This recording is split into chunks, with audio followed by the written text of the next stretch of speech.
আসসালামু আলাইকুম বন্ধুরা, সবাই কেমন আছেন? সবাইকে আমার টেকনো ইউটিউব চ্যানেলে স্বাগত। প্রশ্নটি হচ্ছে, একটি ক্লাসের শিক্ষার্থীদের মধ্যে ২৭০০ চকলেট বিতরণ করা হলো। প্রত্যেক শিক্ষার্থী ক্লাসের মোট শিক্ষার্থী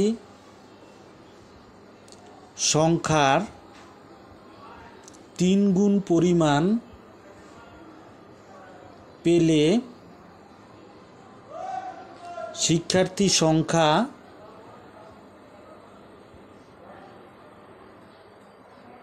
কত? এখানে শিক্ষার্থী সংখ্যা দেওয়া নাই, তাই ধরেছি এক্স। ধরি শিক্ষার্থীর সংখ্যা সমান এক্স এবং প্রত্যেক শিক্ষার্থী চকলেট পায় শিক্ষার্থীর সংখ্যার ৩ গুণ, তাই এটা সমান হয়েছে 3xt। প্রত্যেক শিক্ষার্থী চকলেট পায় সমান 3xt। অতএব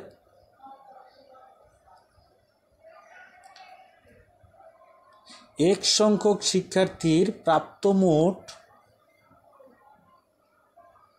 চকলেট ও শিক্ষার্থীর সংখ্যা এবং প্রত্যেক শিক্ষার্থী যে চকলেট পায় এটা গুণ হয়ে x গুণন 3x সমান 3x² টি চকলেট। তাহলে মোট চকলেট হচ্ছে 3x²। তাহলে আবার দেওয়া আছে ২৭০০ চকলেট মোট, তাহলে 3x² সমান ২৭০০ চকলেট, বা x² সমান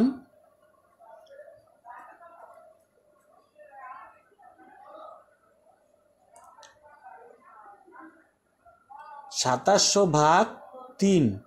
যেহেতু বাম পাশের ৩ ডান পাশে এনেছি, এই কারণে নিচে নেমেছে, ভাগ হয়েছে, বা x² সমান 900 ভাগ করে 900 হয়েছে, বা x সমান বর্গমূল করে যেহেতু স্কয়ার উঠেছি তাই √ওভার হয়েছে, √900, বা x সমান 30, এটার বর্গমূল 900-র বর্গমূল 30। তাহলে উত্তর হচ্ছে মোট শিক্ষার্থীর সংখ্যা 30 জন। তাহলে আজকের মতো বিদায় নিচ্ছি বন্ধুরা, সবাই ভালো থাকবেন। আল্লাহ হাফেজ।